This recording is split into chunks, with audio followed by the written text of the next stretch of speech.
எங்கேயாச்சும் போய் எப்படியே சாப்பிட்லாம் அப்படின்னு ஒரு மைண்டில் ஒரு யோசனை ஓடிட்டே இருந்துச்சு, என்ன சாப்பிட்லான்னு. ஸோ அது ஒரு பக்கெட்டில் இருக்கணும். ஸோ அந்த மாதிரி என்ன வெரைட்டி இருக்குன்னு பார்க்கும்போது தான் கேஎஃப்சி ஞாபகம் வந்துச்சு. ஸோ நான் கேஎஃப்சி போனேன். கேஎஃப்சி போயிட்டு பெரி பெரி சிக்கன் ஒன்று ஆர்டர் பண்ணேன். ஸோ சாப்பிட்டேன். ஸோ உண்மையிலே சூப்பராக இருந்துச்சு டேஸ்ட் வைஸ் பெரி பெரி சிக்கன். ஒரு மானிட்டர் மாதிரி ஒன்று வச்சுருக்காங்க. அந்த மானிட்டரில் நீங்கள் போய்ட்டு உங்கள் அக்கௌண்ட் நேமை பாஸ்வேர்டை கொடுத்து அமௌண்ட் கேட்கும் யூபிஐ. ஸோ அதில் நீங்கள் ஜிபே பண்ணிட்டீங்கன்னா இங்கேருந்து நம்ம பில்லை அங்கே போய்டும் அவங்களுக்கு. ஸோ அந்த பில் நம்பர் கூப்பிட்டோன்னா நம்ம போய் நம்ம வாங்கிக்கணும். ஸோ அப்படிப்பட்ட இதுதான் இங்கே இருக்கிற கேஎஃப்சி. ஸோ புதுசாக இந்த ஒரு இது வந்திருக்கு.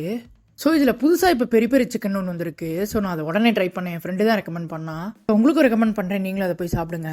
மறக்காமல் ஃபுட் ஹாட் சேனலை சப்ஸ்கிரைப் பண்ணிக்கோங்க. பக்கத்தில் இருக்கிற பெல் ஐக்கனை கிளிக் பண்ணிக்கோங்க. மேலும் இது மாதிரி ஒரு நல்ல ஃபுட்டோடு சந்திக்கிறேன். தேங்க்யூ.